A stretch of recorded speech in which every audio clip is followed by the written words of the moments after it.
Welcome to the booth. Brent Stover alongside Austin Cindric, Phil Parsons as well. Start with you here, Phil.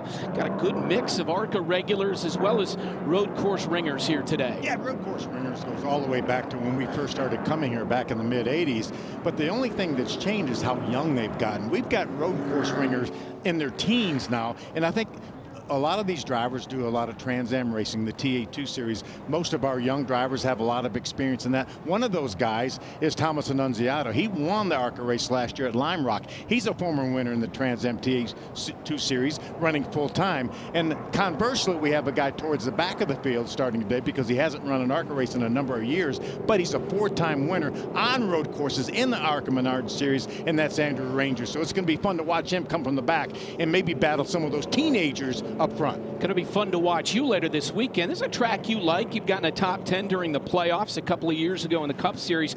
Your first ever O'Reilly Series win was on this track as well. Yeah, absolutely. Great memories here. And this is such a fun racetrack. It's a fun weekend. The fans really get involved, and obviously great to have some good weather, but a lot of challenges at this racetrack for these drivers. One of the fastest natural terrain road courses on the schedule, and it's great for these drivers to get reps at a place where the Cup Series races, where it's very important to understand the marks and what it takes to get around this place fast. Man, it is a fast track and a very technical track as well. Let's take a look at the track description. Just shy of 2.5 miles. We're going to go 41 laps here today with a scheduled caution around lap number 21. 7 turns, 2 to the left, 5 to the right. Some changes this year that you alluded to. Tire packs out of turn 1 and a tire wall out of the carousel. Let's go ahead and take a lap of our own around Watkins Glen, beginning with the drop of the green flag right here. Yeah, we'll dive into a lap here at Watkins Glen on the front straightaway. We have a nice downhill run into turn 1. This is a great passing zone, but a tricky spot for rear locking, as you have one of the slowest corners on the racetrack, one of the best passing opportunities as you start the hill, start the climb going into turn 2 in the S. Yeah, switch over to third gear going up into turn number 2, then somewhere in the S's. This is a very narrow part of the racetrack, really difficult to pass. There's turn 3. You go across the bridge, you grab 4th gear. Here's turn 4, a slight right-hander. Again, the fastest part of the racetrack, 4th gear, probably upwards of 160 miles an hour till we get towards the bus stop. When you reach top speed going to the bus stop, you jab the brakes, you toss the car in over the first curb into the bus stop, which is definitely the most technical track, part of the racetrack, and it's one of the most difficult for lap time. And this is the carousel, turn number 5, a long sweeping right-hander. Here's one of those differences you were talking about. That's the tire wall. The guys would go way out wide of that. Up to third gear here as we get down across the bridge, down towards turn number 6. Yeah, to finish out the lap at turn 6, 2 great corners, a left-hander and a right-hander to finish out the lap. 2 corners that really require a lot of momentum and timing to finish out the lap and have a good lap time. And that takes us back to the start-finish line and complete a lap. We love it. And I mentioned the success of Austin on this track. Once upon a time, you had a top 5 in the Cup race, Phil, yourself. Let's take a look at the Sioux Chief Power Packs Pole Award. It was won today by the 18 of Max Reeves. This guy has a lot of talent. Bobby Labonte is his driving coach, and you can see the upside that he has at 3 wins last year. It was decided by owner points and the starting grid the same way, because yes, they did practice in the rain but didn't get a chance to qualify. So it's Max Reeves on the pole on the front row with Carson Brown, the talented 16-year-old from Trinity, North Carolina, and the 28 from PRG to his outside. Those will be a couple of the favorites as we go to road 2. Yeah, road 2, ARCA Menards Series points leader Jake Bowman and Tristan McKee, last winner here at Watkins Glen in the ARCA Menards Series. Back in row number 3, maybe one of the happiest guys we have in New York, and that's Andy Jankovic. We just heard from him a moment ago, the Talladega winner. And Tyler Casera making his first ever ARCA Menards start back in row number 3. And on to row number 4, Gavin Michelle is very good on road courses. He'll be a fun guy to watch. And Jason Kitzmiller had a couple of rough races last year on this track as well as Lime Rock, so he wants to avenge those results. He wrecked out of both of them, so it'll be fun to see him try to come up through here at Watkins Glen and the rest of the field, Austin. Yeah, I think a couple more drivers to watch on this page. Thomas Annunziata and Bobby Dale Earnhardt had a crash in practice, so going to see if they're able to get that car fixed. But a lot of great drivers to the field here. Here's back in the next lineup here. You see Ryan Vargas comes in here, 2nd points, a really consistent season for him. Jason Kitzmiller's son Isaac, our East Series champion last year, back in row number 14 with Patrick Staropoli. Ryan Gemmel is good on road courses, so he's going to be working his way through the field. And you talked about Andrew Ranger. It's been about a dozen years, but He has been sensational on road courses back in New Jersey especially. The only guy in this series ever to win multiple road course races here in the ARCA Menards. That is the General Tire 100 starting grid. 41 laps here today, and again, Phil, around the midpoint, at around lap number 21, a scheduled caution. Yeah, they will have wet weather tires available. They actually practiced in the rain earlier this morning. They have one set of rain tires. Hopefully we're not going to get to those, but again, you talk about that scheduled caution on or around near halfway or whatever, and they will have 5 minutes to make some changes. Tristan McKee in dramatic fashion got it done last year. Some of the favorites in last year's race had engine trouble, including at the very end. So he benefited on hanging around the top three all afternoon and ended up in victory lane in his first ever start. He was 15 then. He's still only 15 years of age. Yeah, Brent Cruz actually dominated that race in the car that Max Reeves is driving and ended up having a battery issue late in the going, and that allowed Tristan McKee to go ahead and grab that win. Austin, I would guess you can't wait to get in that car this weekend and see what you got on this track. Absolutely. This is such a fun place to go, but it gets the heart rate going. Like I said, it is really, really fast for a road course, and these drivers are going to have the first taste of some fast laps with some good weather and dry conditions. As Austin mentioned, we used to call this the super speedway of road course racing. We go to a lot of places that are a lot more technical, but this one is sheer speed.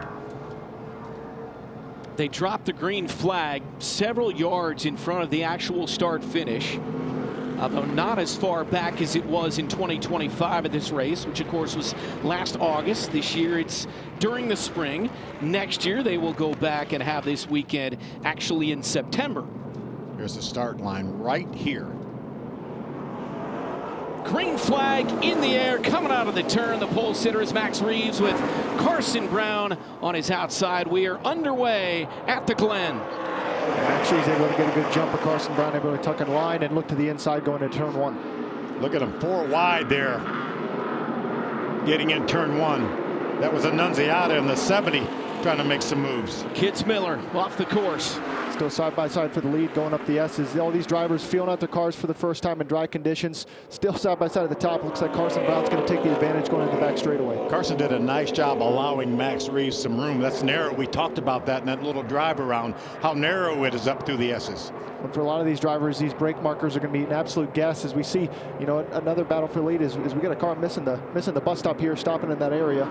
That's the penalty right there. Through the bus stop for the first time, that's Michael Maples coming to a near stop as he drives off, and it's Carson Brown going to lead lap number 1. He won at Phoenix back in early March, and Carson Brown from New London, North Carolina, just 17 racing for PRG.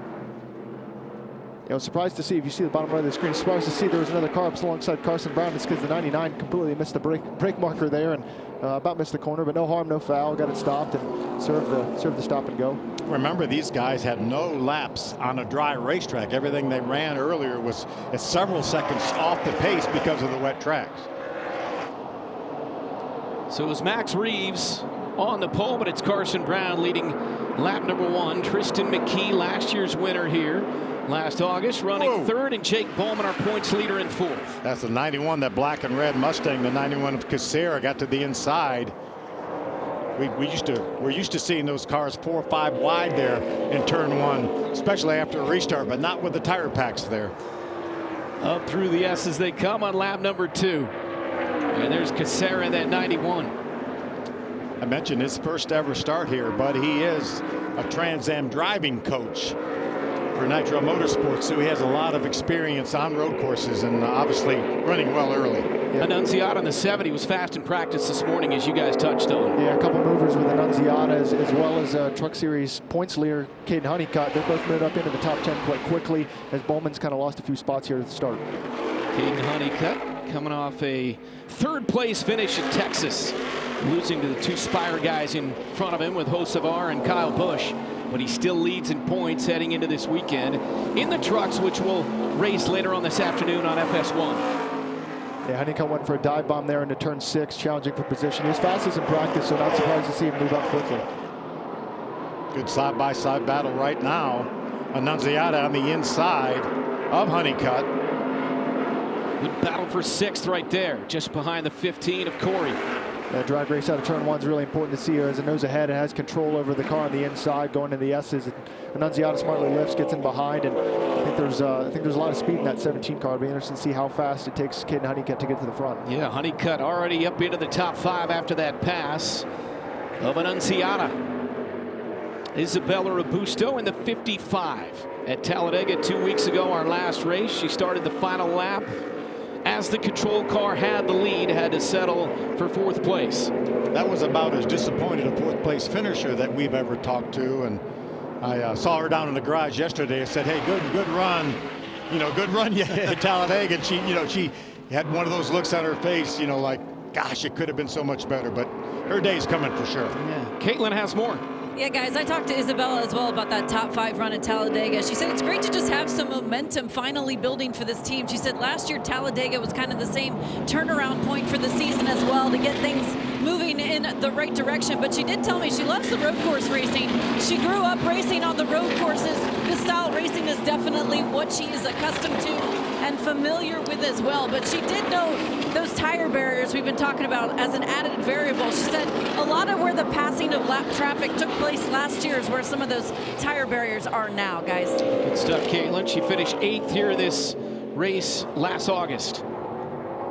She's had some bad luck early on, so a top 5 at Talladega following a 37th, a 21st, and a 22nd. A lot of bad luck and bad engines and gotten into trouble of things that were not her making. We see Tristan McKee has been able to get around the 18 of Max Reeves. That's him right behind the 28 of Brown, McKee in the 77.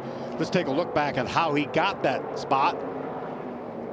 Worked his way to the inside, one of those passing zones you talked about, Austin. Able to make the move. You see our leaders already catching some slower cars, lap traffic here. We've seen a few cars actually come down pit road for some maintenance as these leaders are putting on a rapid pace. The top 2 have a pretty big gap over Max Reeves, and Honeycutt's able to make up some more spots. He's up to 4th. Be interesting to see what these lap times compare now that Honeycutt has some clean air. We talk about McKee and his experience on road courses in the Trans Am Series.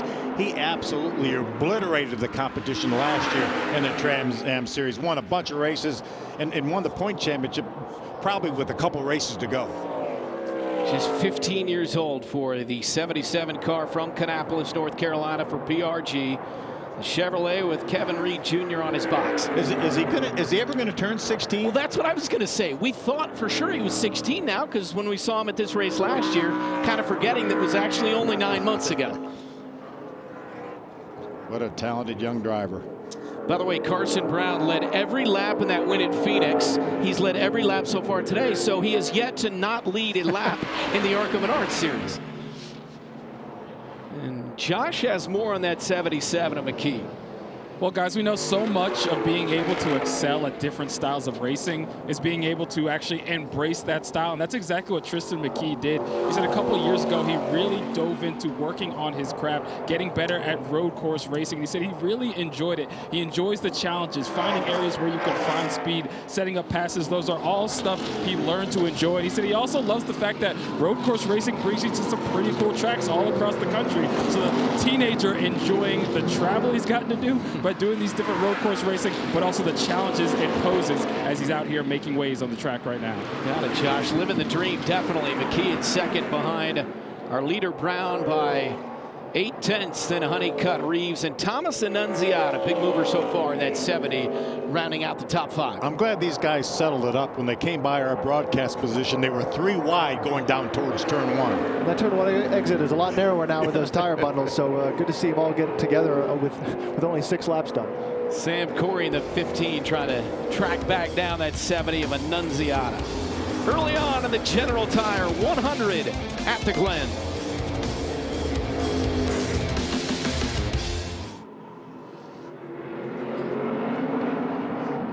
Welcome back to the General Tire 100 at the Glen. A battle for the lead during the commercial break. It got dicey. That 77 of McKee trying to track down Carson Brown.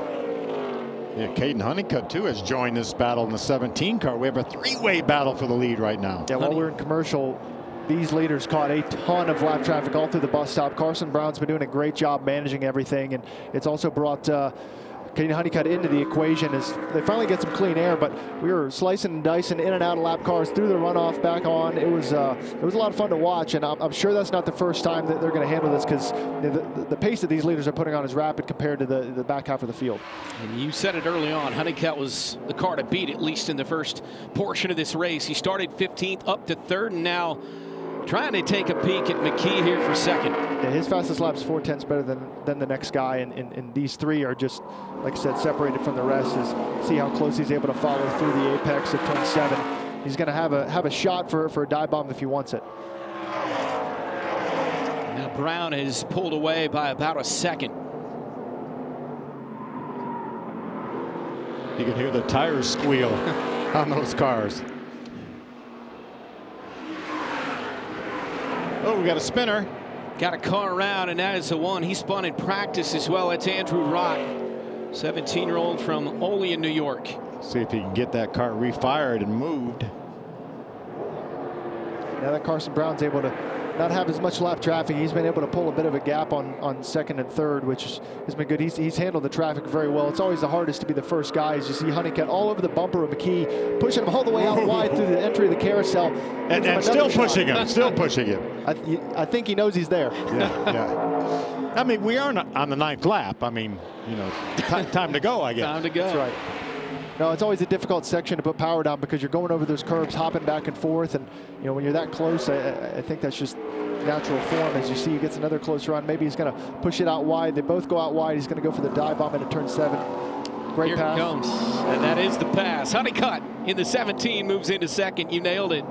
Dive bomb into the turn, and Honeycutt from 15th to 2nd, 10 laps in. And that is not a strange car to Honeycutt either. He actually helped this car win the Owners Championship on the West Series. He came to that team late, won a couple races, made 4 starts, won a couple races, and propelled that team to the championship in the West Series. Meanwhile, while these guys were fighting, as you see another difficult moment in lap traffic, Carson Brown was able to put the fastest lap of the race down, 1/10 better than Caden Honeycutt. So he's been able to find some lap time in that car, and I think that's going to be critical for him, given the pace that Honeycutt's had cutting through the field. Yeah, the pace has maintained for these leaders up here. They're running still fast laps. I think the other thing, you know, comes in Honeycutt's favor is he's been able to run truck practice and qualifying, get a lot of laps with the track evolving from wet conditions to dry conditions. So he's definitely up to speed a little quicker than these guys are, just because he's been on track all day. All right, in the break, Patrick Staropoli, who's part of the O'Reilly Series as well, was looking for a big finish here today, but he had to pull down pit road. Caitlin?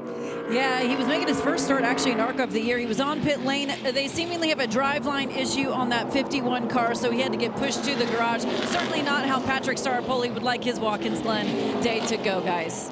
Been an up and down year for him in stock car racing. Of course, a couple of weeks ago at Talladega, he got absolutely drilled on lap number 1 and was out of the race right away. Yeah, and he was here for experience. That's why he was doing this ARCA Menards Series race, to get experience for the O'Reilly race tomorrow. And unfortunately, it's going to be a short day. He's not going to be able to maximize the track time. His first ever road course was in the O'Reilly Series earlier this year at COTA and got a top 20. So he's feeling pretty good about taking some momentum into this race at Watkins Glen. It's Brown and Honeycutt, and then Tristan McKee, last year's winner. More heavy traffic. Brown's going to go outside one and inside the other. Isaac Kitzmiller has the hood up on pit road. Not good for that talented young guy who's running top 5 in points in the ARCA East Series. Our East Series champion we mentioned earlier last year. His dad, Jason Kitzmiller, in the race as well in the 97, but disappointing there for Isaac. You see off the bus stop there this current lap that Carson Brown just having to catch those lap cars first, and when you catch them in those areas, it's very difficult. As you see, both of these cars, you know, judging off lap time, are equal pace, but Caden Honeycutt's going to have a shot for an inside pass here going into turn 1. For the first time, will we have a different leader? Into the turn they go. The 28 of Carson Brown has led them all. Honeycutt started 15th. He's up to 2nd, looking to 1st, and you see the intervals throughout. And I like the move that time by Honeycutt. He pulled out, got out of his mirror, said, well, maybe I'll get him out of the throttle. But you saw Brown drive it hard down to the corner and was able to hold on to that lead. I think that was an important moment for him, not to let up and show that Honeycutt, Carson's got a good car. So it'll be interesting to see how these guys are able to race. Like I said, their pace seems to be equal, but it's always more difficult to lead with lap traffic, and especially when the pressure's on, as you see Honeycutt cut right up to that right rear corner. Caden Honeycutt in the 17, the 22-year-old from Willow Park, Texas. He's going to start 7th in a very deep truck field later on today on FS1. Yeah, just a matter. Ooh, look at that. That's Bobby Earnhardt. We do have a pass for the lead back here somewhere. We got a lot going on there for Bobby Dale. As Caden Honeycutt's able to get the pass done for the lead. There's a lot going on in that camera shot.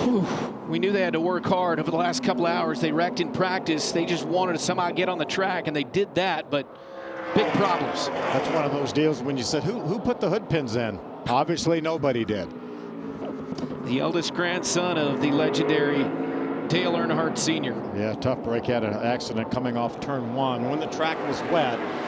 Bobby Dale never run any road course races. We talked to him in the garage area this morning before practice, and unfortunate situation for him for sure.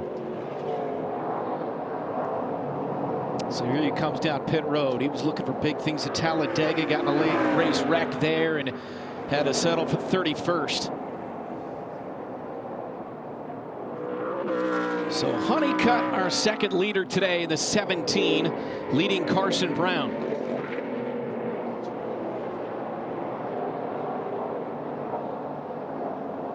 All the way from 15th for that 17 car. Honeycutt, the Toyota for Cook Racing Technologies. Here's the 89. Here's that replay. There's the hood going up, and this while that hood's going up, you see Honeycutt jumps to the inside as they come down the short chute before the left-hander turns 6. And Honeycutt has pushed it out to a second-half lead now on Brown. McKee has fallen back now 6 seconds off the pace.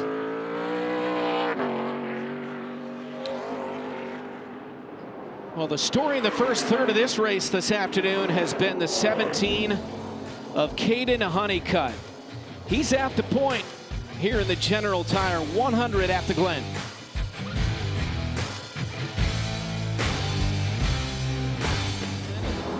Lap number 18, and here is a Reese's sweet move of the race. Visit ARCARacing.com Monday, 3 Eastern time to see who is crowned Reese's sweet move of the race as Rock is around for the second time.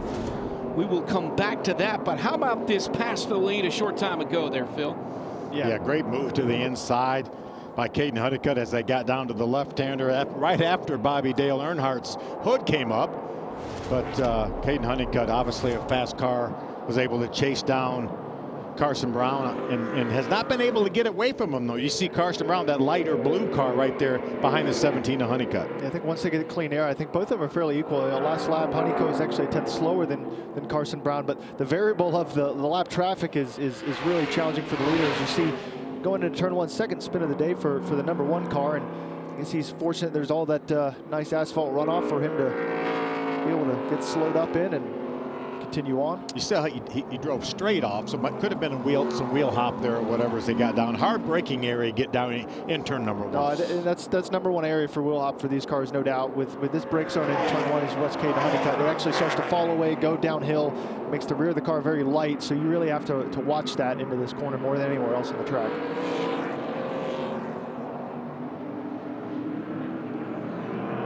See, currently on lap number 19, we will have that race break on or around lap number 21. A lot of these drivers will take that opportunity to make some significant changes to these cars. They'll have 5 minutes to do it.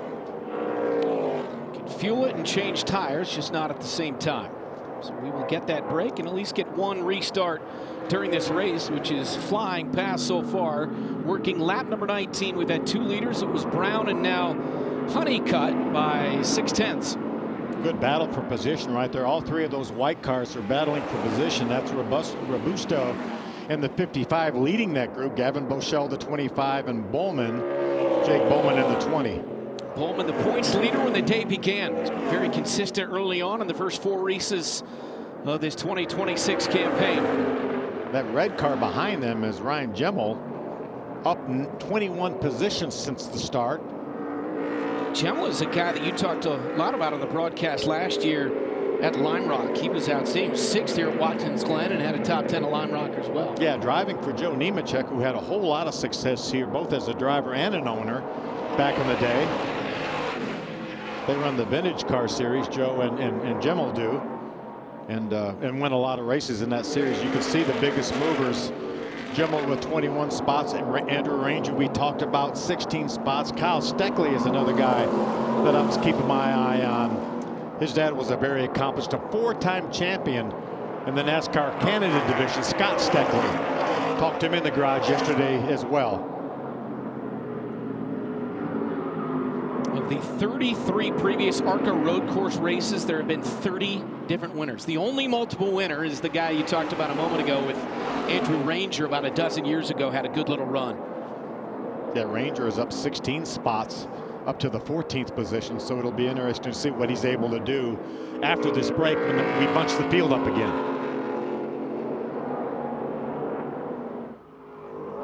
Honeycutt, and then that 28 of Carson Brown in second. And then McKee is well off the pace, over 9 seconds. Caught a glimpse of Andrew Ranger behind that 2 of Kyle Steckley. There they are right there. Kyle Steckley, the 2 car. Andrew Ranger, the 53. All-time winningest driver in NASCAR Canada is Andrew Ranger. It's pretty cool. Yeah, not only was he good on road courses, he was good everywhere else too. All right, today's Rookie Spotlight, brought to you by Bounty, is that number 2 of Kyle Steckley. You talked about the resume of his dad. Had a good chat with his dad yesterday during practice and in the garage area. A lot of talent with this young man. Yeah, you see, he competes full-time in the ASA Stars Series and super late models. Again, Scott Steckley, his dad, 4-time champion in Canada. And I think Scott will run a few races in Canada this year as well. Talented young driver from Ontario. He runs 12th at the moment with Ranger in 13th, trying to get to his bumper.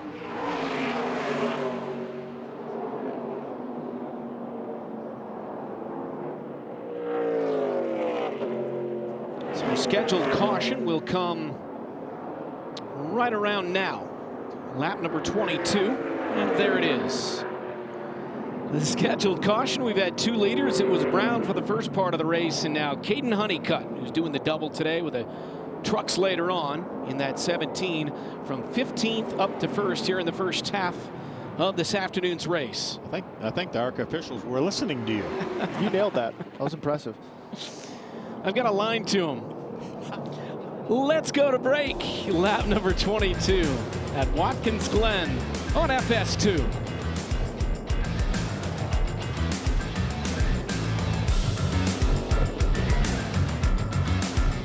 ARCA Racing on Fox Sports is brought to you by General Tire, hashtag GT Delivers, and by Reese's Peanut Butter Cups. Back here at the Glen, down pit road they come. Scheduled caution here at the midpoint of the race, our 5th race out of 20 in the ARCA Menards Series in 2026. Let's take a look at the Richmond mid-race reports. We've had 2 leaders so far, Carson Brown early on, and now Caden Honeycutt. 15 on the lead lap. Mentioned the 2 lead changes, and our first caution comes here. The scheduled caution at the midpoint of the race. Carson Brown has led the most laps in that 28 car. It's going to be fun to watch a lot of these cars that had to start at the back, a lot of fast cars. See, once we bunch the field back up, they obviously are allowed to make some pretty significant changes in addition to the fuel and the tires, Fred, that you talked about. There's a lot of crew chiefs down there trying to figure out how to make these cars go faster to run with that 17 and the 28. All right, down to pit road, and we begin with Caitlin. Yeah, very impressive showing for Caden Honeycutt, who's also the points leader on the Craftsman Truck Series side. He'll be doing that race after this one. But the feedback he gave on that 17 car, he just requested to be tightened up. He said, I'm a bit too free exit and center off of 1 and a little in the carousel as well. Now, I want to do an update as well for Destiny Spurlock. So much anticipation with her in the race once again, given her finishes in the past. Issues for her. She actually came down pit road prior to this break. There was gear oil washing out of the hub, so that team They have an inner axle seal failed on the 66 car for Destiny Spurlock. Josh? Well, first of all, I'll start with an update of the 77 of Tristan McKee. Complained about no rear grip towards the end of that run. Came over the radio right after the caution, said, yeah, I'm just way too free. I can't push the car on entry. I can't push it on exit. I basically can't push it anywhere, so they're going to make an air pressure adjustment to help him out. As far as the 28 of Carson Brown, relatively quiet on the radio. Feels like the car is really good. They'll feel like they have the speed to compete with the 17. Came over the radio, said, I need just a little bit more, but when we got close to him, I feel like we can run with him. So the 28, who has led 12 laps today, feels like they got something to contend for the win today. We'll find out in the second half of this one. Josh Catlin, well done on pit road. 5 minutes to change tires and fill it with fuel at the General Tire 100 at Watkins Glen.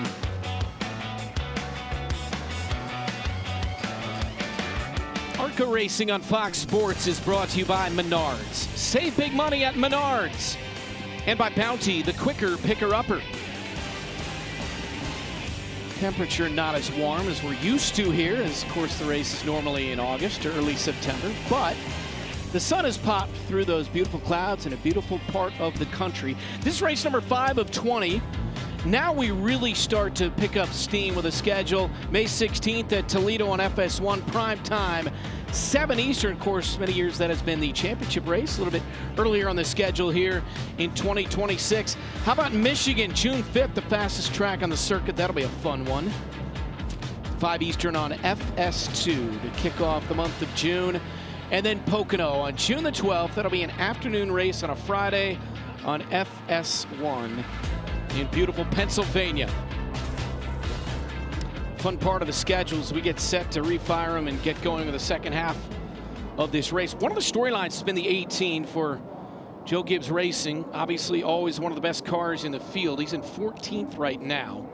He was in 8th on lap 14th and 10th on lap 16. And now in 14th at the break, and he's got damage on the rear left of the car, and this is what happened to him coming out of the turn into that tire pack. Yeah, I think this is one of the first ones to get it all weekend. Check the box there, got that orange bit. Shouldn't be too much damage, but as you said, he did lose a lot of spots after that contact. I mean, the cars in front of him were well inside the top 10. So as you see the damage on the left rear, and saw that crew working on that corner of the car. So I'm sure that will not be the last tire mark on that bundle, but it's the first one of the weekend. All right, down to Josh. Well, guys, a host of issues for the 18 in addition to making that contact with the tire bundle. They were working underneath that car for a while. An issue with the transmission, got stuck in the 4th gear, so they're working to fix that. Also reporting a fuel pressure issue as well. And, of course, you guys talked about the damage on the back and the rear of that 18 car. So hopefully the 18 trying to see if they can rally from the issues they've had in the early part of this race. You got it, Josh. Started on the pole with owner's points. It was decided on that. We got practice in this morning in the rain on rain tires. And then an opportunity, though, they didn't have the opportunity to qualify. So we went by owner's points. The 18 started on the pole, and now he's back in 14th with a myriad of issues. Second half from Watkins Glen on FS2 is coming your way next.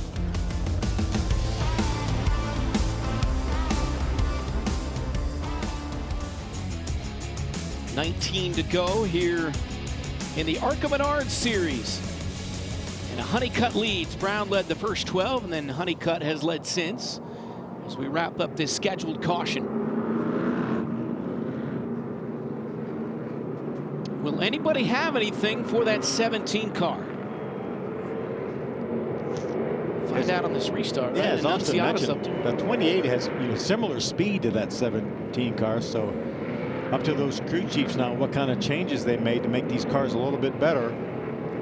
Annunziata started 9th. He's up to 4th. Honeycutt had started 15th. He's in the lead. Max Reeves started on the pole. We documented his issues. He's now back in 15th. I think, as we said, from what we know from the first half of this race, the top 2, I think it's undecided of who's the better the 2 guys. Honeycutt obviously really strong, but I think from 6th all the way back to 15th, there's a lot of cars, a lot of the same speed. I think this could be an opportunity for a lot of those drivers to make up spots as well. Yeah, critical on this restart too. Maybe try to steal a couple spots on this restart. Pace car pulls off, getting set for the final 18 when they come to the line. here in the General Tire 100 at the Glen. Green flag back in the air, and it's Caden Honeycutt in the 17. They come with a great jump. You see a crash there in the background.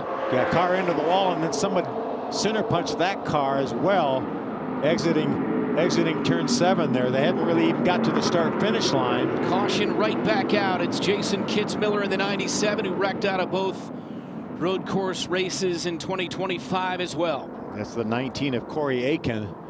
He's the one that got loose and got into the, looks like maybe got into the outside safer barrier, and Jason Kitzmiller came along with nowhere to go.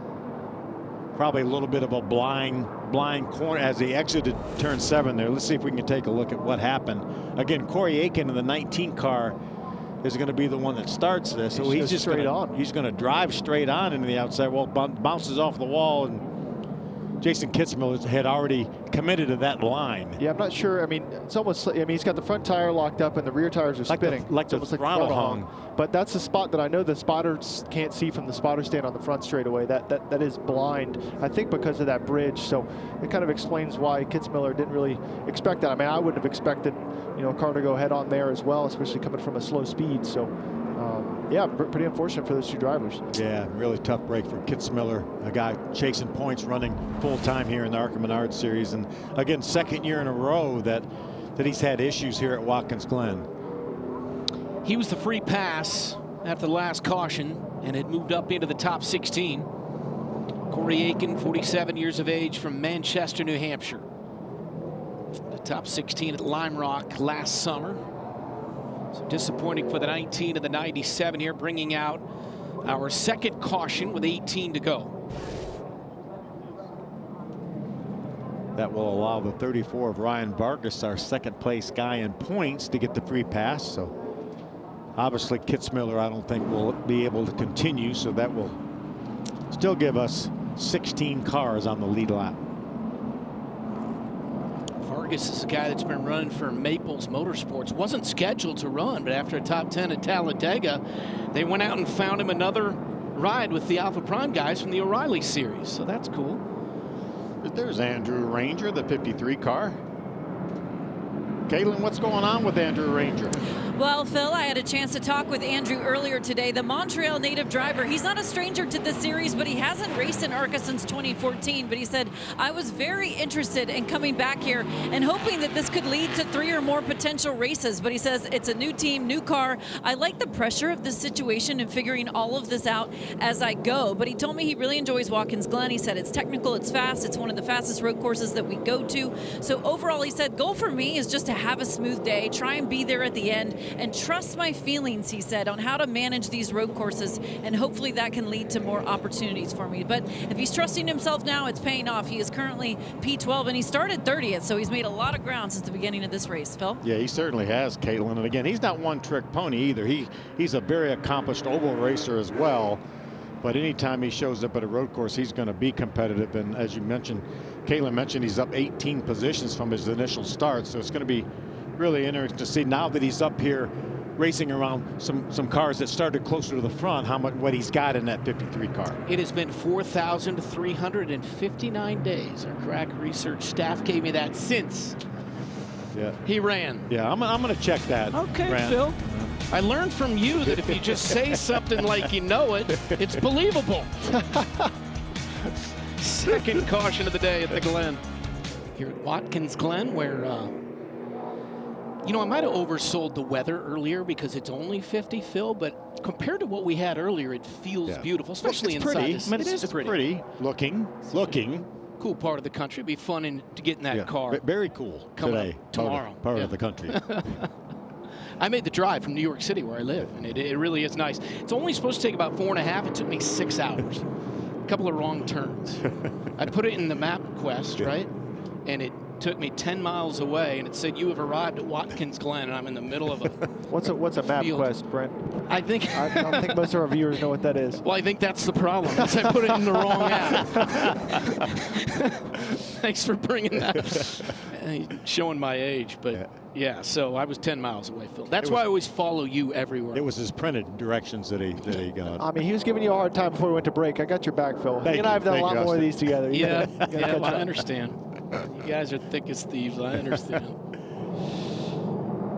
All right, the 18 has started on the pole, has gone backwards, and now he's coming down pit road, Josh. Well, guys, this was the plan since they spent so much time last time working on the transmission with the car. They knew they were going to have to come down pit road if there was a caution to top off on fuel to make sure they have enough the rest of the way. So this will be a quick top off for the 18. Okay, there you go. See if he can make some moves and pick his way through the field towards the top here coming out of this second caution. And they were talking about fuel pressure issues too, so there could be maybe the fuel pickup issue or something like that, but these extra laps that he's able to top off the fuel is really going to help them. They should not have any fuel pressure issues the rest of the way.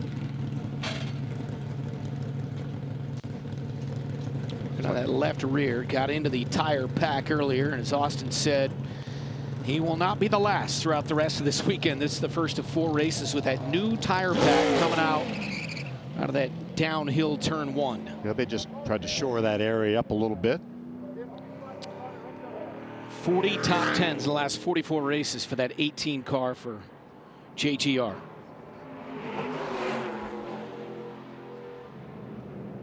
Well, it's pretty cool. The ARCA Menards Series gives us a little bit of everything. You got Alex Clubb, who's on the city council, Trent Curtis, mechanical engineering. Obviously, Patrick Staropoli always gets the headlines, being a doctor there. Yeah, we have an anesthesiologist down there, and Chris Worth, and Jason Kitzmiller runs his construction company. Michael Maples, an Army veteran, and I've been waiting for this graphic for years. Yeah. I think that's what makes the ARCA Menards Series so special. Obviously, we've got some young drivers that are probably going to be racing on Sundays in a few years, and there's guys like this that are just out here for the love of the game, getting laps and competing hard. And we love the fact that they are here. Absolutely. The 71 also has an interesting job. Down to Caitlin for that. Oh, yes, he does. And that would be our recent winner, Andy Jankowiak. He is known to be a pizza delivery guy at Bob and John's La Hacienda. So I asked Andy if he is still doing that. And he said, I'm very adamantly a full-time race car driver. But he said, it is a side hustle. And I did just deliver some pizzas on Sunday, actually. And he was laughing at the amount of customers and people who do recognize him from time to time. But he said it's been surreal since he got that first win, the amount of industry support, the reaction from the garage. I asked him, who was one of the most important calls or texts you got? And he said, I immediately heard from Kenny Schrader and Michael Waltrip. He said it meant a lot to me just getting all of the messages of support from the garage after that win, guys. Yeah, Caitlin, I just wanted to know if he wears his headband, his bandana, when he delivers pizza. The bandana, that green bandana, matched his green sunglasses he had during the grid walk interviews to open up the show. Great job by Josh and Caitlin on that. Back under green here at Watkins Glen, with Honeycutt at the point, followed by Carson Brown, our 2 leaders so far this afternoon. Yeah, we're going 3 wide for P2 after Caden Honeycutt got that great jump. Thomas Annunziata with a really great run off the final corner. Goes down the inside of both of them. A little bit of contact. Saw a little bit of smoke, a little tire smoke. Keeps out of the barriers. Annunziata with the bottom lane here. He's got a nose ahead on Tristan McKee. They all run wide. They're able to get sorted out. Meanwhile, we got the 15 car joining the mix. That's Sam Corey, another one of those young drivers with a lot of Trans Am experience. Nitro Motorsports, 18 years of age. 3 wide again, going to the bus stop. Gavin Boschel, the 25, is going to jump way to the inside. Got sorted out here. Carson Brown's lost a few spots here. He's going to need to get that back as Honeycutt's ran away. And big winner here on this restart with Boschel. He's sideways, gets into Carson Brown. They get it all sorted out. And it's a wonder. They went 2 wide, 3 wide there through the S's in the bus stop, and everybody came out all right. You see that second car in line, that's Annunziata, who parlayed that 3 wide pass into a second spot. Yep, all the way from 9th, where he started the race. That was a heck of a restart and a fun first lap following our second caution. What kind of movement here with that 20 around the outside of Jake Bowman, the points leader.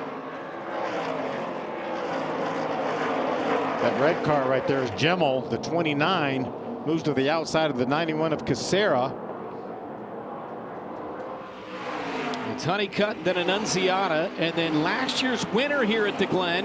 That's McKee. To see a car there in the pack go all the way around the new tire packs there. Went in between them as he came back on the racetrack. That's perfectly okay with ARCA officials. Perfectly okay.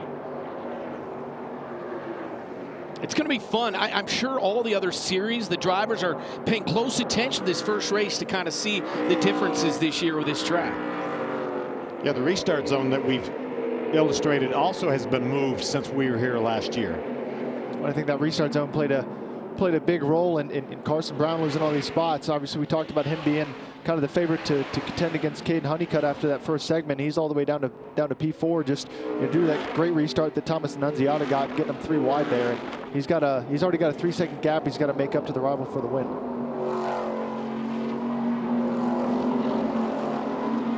Good battles on through the pack there. See the 91 trying to make some moves and gain some spots. Tyler Casero started on row 3. That was Isabella Robusto able to get by that 91 of Casero to grab that spot. Boost to a top 5 last time out 2 weeks ago at Talladega. 3 wide again. It's Ranger with Casera as well right there. Yeah, I think Casero's falling back here. Either he has a problem or down on pace. As you see, Max Reeves able to come back through all those changes and all those issues, and he's all the way back in the top 10. You got it, 10th right now for Reeves, who started on the pole. Was 15th when the second half of the race began. Tristan McKee, yeah, trying to hold off Carson Brown there through the bus stop. Yeah, this pass is going to be super important for Carson Brown. I don't think his ability to be patient has much room left in it. You know, he's got to get going. He knows how good his car is. Obviously, putting this much pressure on the 77, he still has the same pace he had from the beginning of the race, but this loss of track position is going to make it tough for him to contend for the win.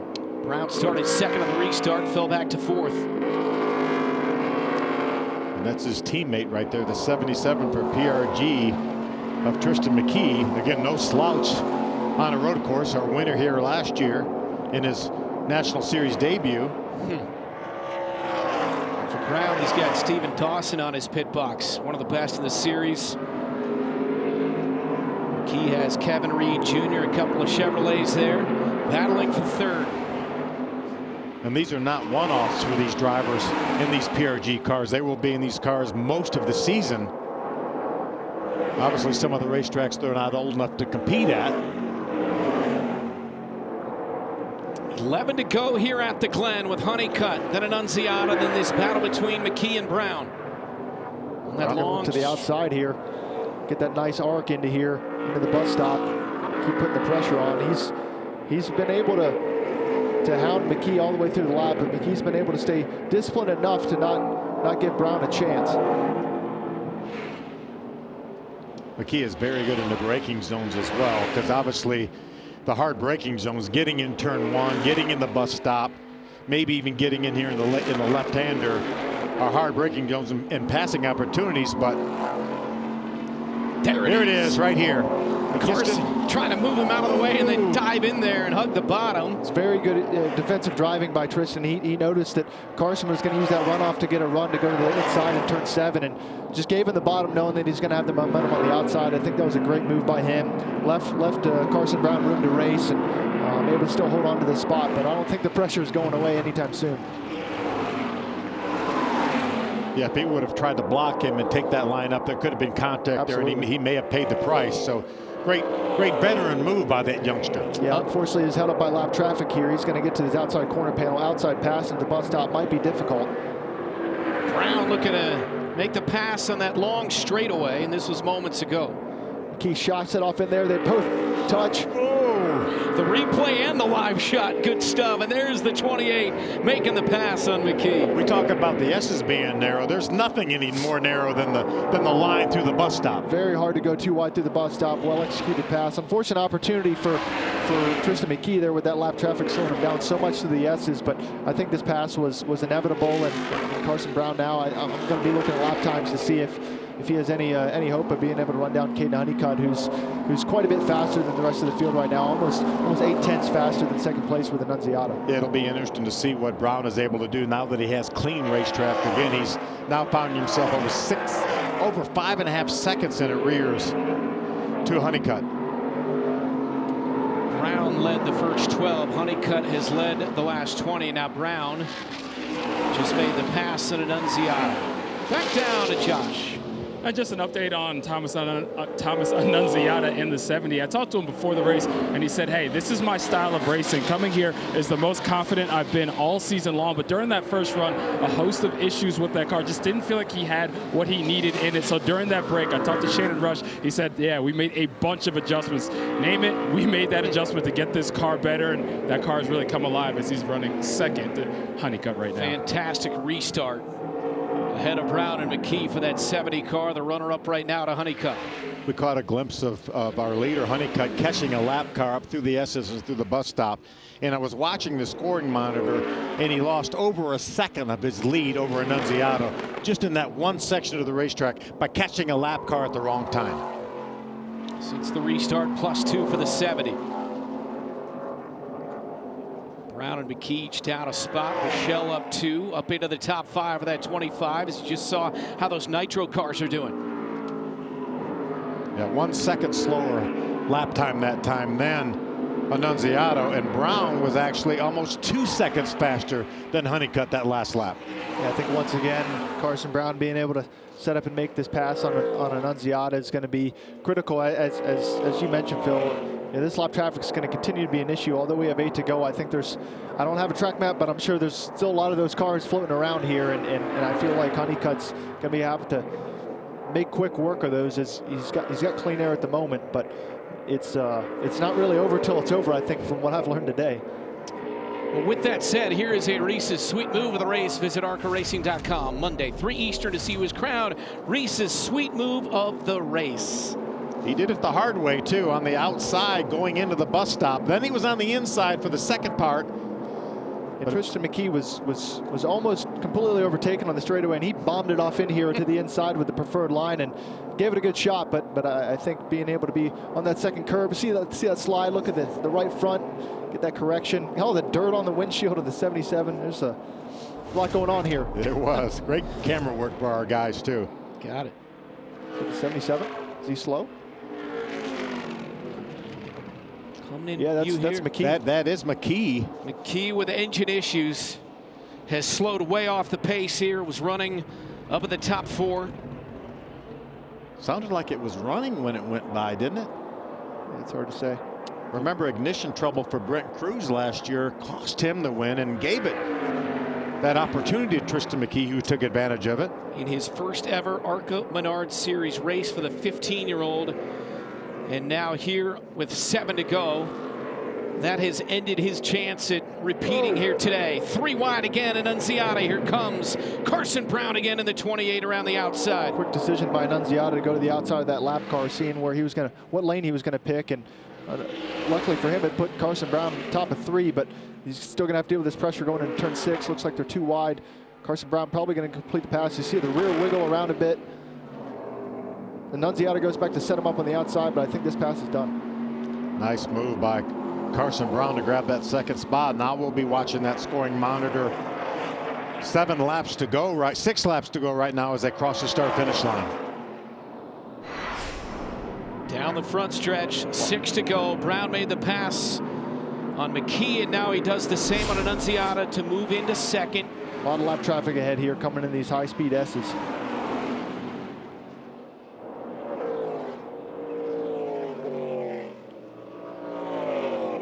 You know, you do have spotters around this racetrack, but it's not as easy as most race weekends where it's, you know, somewhat predictable. You know, going into the S's, you know, for those spotters, they kind of just appear out of nowhere, and with the speed discrepancy, it's a difficult thing to manage, I think, from inside the car. How many will you use on Sunday in the Cup? I think 3 or 4. You get the main stand on the front straightaway, a guy going into the bus stop, and you know, maybe as well as the S's, maybe in the carousel as well. Phil, your son Stephen Parsons is the spotter, obviously, for Connor Zillage, so they both got a really busy weekend coming up. Yeah, without a doubt. Connor running all 3 races, the truck race later on the day, the O'Reilly race tomorrow, and the Cup race, obviously, on Sunday. So it's Honeycutt by nearly 5 seconds on Carson Brown. See, the 28 can pick up those lap times and start to make some moves inside the final 6 here at the Glen. What we need now is a caution flag to bunch this field up, and we certainly don't want to. We don't want to wish any ill will towards anybody, but you know, maybe a little bit of a brake hose fall off a car or something like that and leave on the racetrack? We had a late one last year, and that final lap was full of drama with cars bouncing off the wall, including the eventual winner, Tristan McKee, as they come up through the S's with Carson Brown on the 28 trying to run down the 17 of Honeycutt. You see the distance between leader and second there. Yeah, I think both of these cars, you see Tristan McKee up on jack stands, both of these cars with Honeycutt and Carson Brown, both able to get clean air on this lap. And I think those will be our best gauge to know if there's going to be, any contention for lead. Like I said, I don't think 4 seconds. I mean, I think we're 1 lap car away from that being deleted. So yeah, exactly. It's not going to be over till it's over. But Honeycutt's putting together a great race and has a big lead because of it. Really disappointing for the 77, one of the favorites, Tristan McKee. But you see some fluid dripping there, so I wonder if maybe there was an axle seal or something like that leaking on McKee's car. He was second at Phoenix back in March. This is the second start of the season, and there's Andrew Rock for the 3rd time, spinning around this time into the grass. You see him trying to get that car refired. ARCA officials are allowing him time to do that. He has it refired and is moving, so I think we stay green here. Yeah, that last lap, Carson Brown was 0.4 of a second faster than Honeycutt, with both of them having clean tracks. So you see a lot of damage there to the splitter as he's stopped on track. I can't tell what part of the racetrack that is. Probably I would guess the bus stop. That's where the leader's heading right now. I wonder if that, let's see if we can take a look here. A lot of debris hanging off that car as well. Oh, Andy J. Ooh. Wow. Big hot for the one. I think the one car was actually did Andy J a favor there. Doing his best to get out of his way. Did his best to get out of his way, no doubt. I think he just kind of appeared in his mirror and ripped the splitter off. But yeah, as we see, heading into turn 6 here. Leader's coming up behind quickly, these 2 slower cars. Caden Honeycutt has led the last 25. 4 to go here at Watkins Glen. Caught a glimpse of Carson Brown. He's a full corner behind now. Over 4 seconds with, it'll be 3 laps to go as they cross the start-finish line. And the one car did make it to pit road, obviously. I also think Honeycutt has enough experience to know he's got a 4-second lead, and if we do a restart, he's restarting on these same tires. So no use using up your stuff, taking too many risks in traffic. But like I said before, I feel like lap traffic can still can play a role here. But Carson's being able to put some good laps together. He's been the fastest car on track the last 3 laps. Looked like there was something hanging underneath the back of the 28 car. Yeah, I noticed that a few laps ago as well. They have mud flaps here because of the possibility of rain. Not sure if that's what it is. Yeah, you can see it just there. It might be that mud flap that came loose, but that will be no issue unless it comes off, obviously. Bouncing through the bus stop to 28. It's longer than that. It's like something white. It's like almost looks like one of those bollards at I-77. Yeah, you know what I'm talking about? Well, everyone from the Charlotte area knows what you're talking about. Anyway, I'm not sure the rest of our viewers know what you're talking about. We have a toll road near where we live on I-77, and they keep you off, from going back and forth with white poles down the interstate. Depends on what you drive. Yeah. 3.4 is the lead. Does he have enough time, Brown, to chase down the leader, Honeycutt? He can see him. 2 to go. Here's what you're talking about, guys. It's a flat, it's right? clear tubing. Like I think it's the bottom of the drive shaft tunnel, possibly something like that. Is it clear or is that white aluminum? I think that's some clear too. Yeah, it's like almost like a brake hose. See the attachment there. Obviously, it's not affecting his performance. Able to match Honeycutt's lap times there again. He probably wishes it would fall off onto the racetrack, and tells me he has no idea that it's even back there. Yes. Maybe his spotter could say, "Hey, wiggle that car, see if you can get that thing to fall off and stay on the racetrack." Yeah. Here comes Honeycutt. And now Carson Brown, that blue 28 in second, trying to chase him down somehow. Annunziata comfortably in third, as you can see, 8 seconds ahead of Gavin Boschel. Andrew Rangers made his way all the way up to the 7th spot after starting 32nd, and Max Reeves did a really nice job getting back in the top 10. And 2 good performances and recoveries for both those drivers.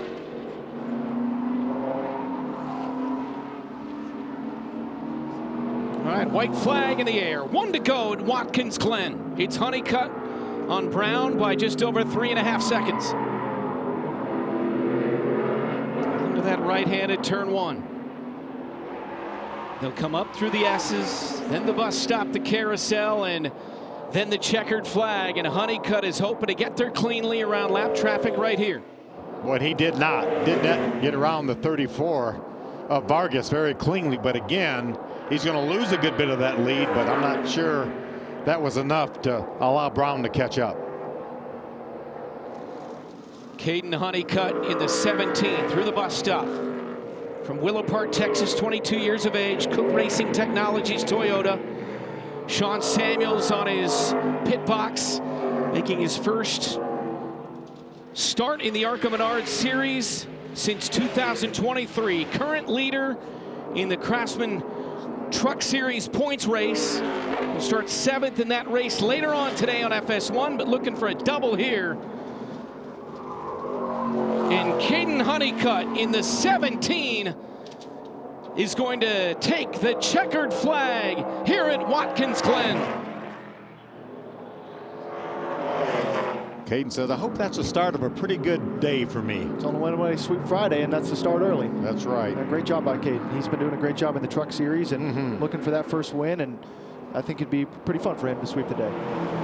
Carson Brown finishes second, then Annunziata, Boschel, and Sam Corey rounding out the top 5. Wow, they were 3 wide coming across the line back there for it looked like maybe 7th, 8th, and 9th. We have to look at that. That was pretty wild. It was. 8th, 9th, and 10th. They were 3 wide across the line. Reeves, Chemmel, and our points leader, Pullman. Caden Honeycutt. Last ARCA start was at Bristol in the fall of 23. A little less than 3 years later, comes to Watkins Glen. Leads the final 29 laps in the 17 car and wins here in the General Tire 100 at the Glen. Yeah, I'm sure Carson Brown wants that restart back, but he drove a great race today. As you know, on the flip side, Annunziata, amazing restart and being able to capitalize on a top 3 result. So I think all 3 of these top 3 drivers have a lot to be happy about for today. His first career win in his 7th start in this series. 4th driver to earn their first ARCA win this year. Joining Gio Ruggiero, Carson Brown, and Andy J at Talladega. Pretty flawless race by Honeycutt. Absolutely. You know, controlled it well and still had to battle adversity with starting this far back as he did, and made quick work of the field and got to the front and dominated this thing. First Toyota win since Kansas in April. And waving to the crowd as he comes down the front stretch. 17 of Caden Honeycutt looking now for a double. 2 wins. He's going to start 7th in the truck race later on this afternoon. Going to acknowledge the fans over in turn number 1. More donuts in the skid pad. I think he's earned them. Absolutely. Saw the maturity in his post-race interview there after the truck race in Texas. He lost to Hocevar and Kyle Busch, but he felt like he should have won it. And when he spoke with Caitlin after the race, I was impressed with the way he talked in that post-race interview. Extremely honest, and just felt like that he needed to do better. And days like today are gonna make him better. He doesn't need to get a whole lot better because he's pretty darn good now. Be bad news for the competition if he does. That's right. Sure. First win this season in his first start.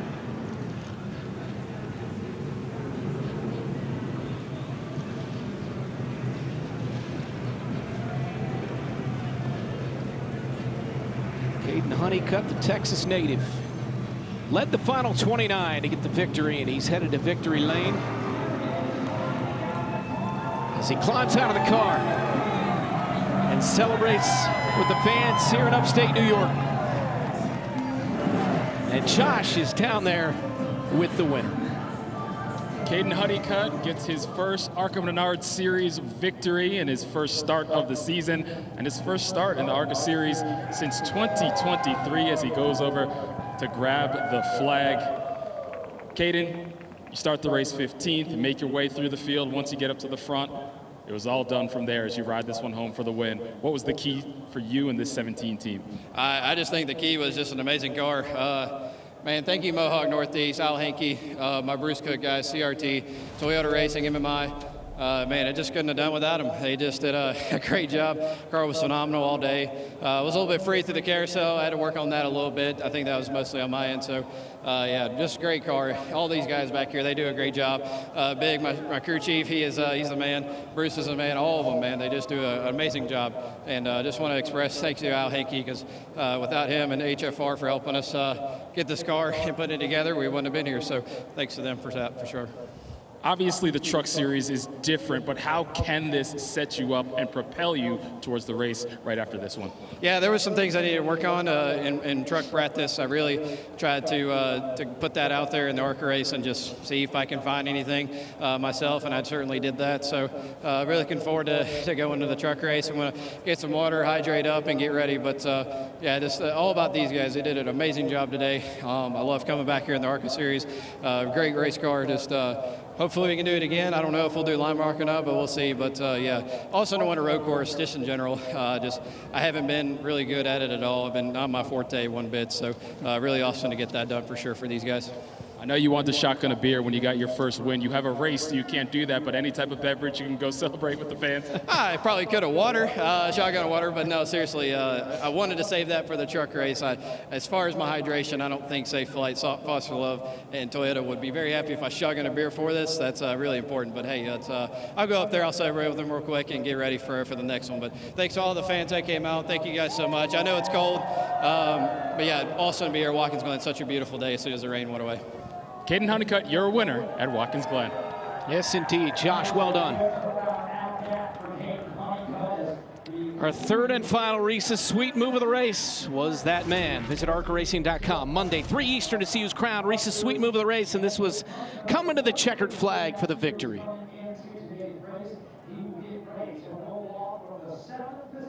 And the burnout following for the 17. Toyota Cook Racing Technologies, and congrats to his crew chief Sean Samuels. Good win. Well, Brent, he agreed with it. He said it was a beautiful day too.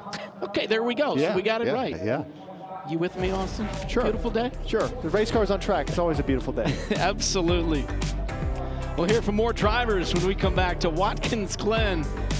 Race 5 of the season in the books.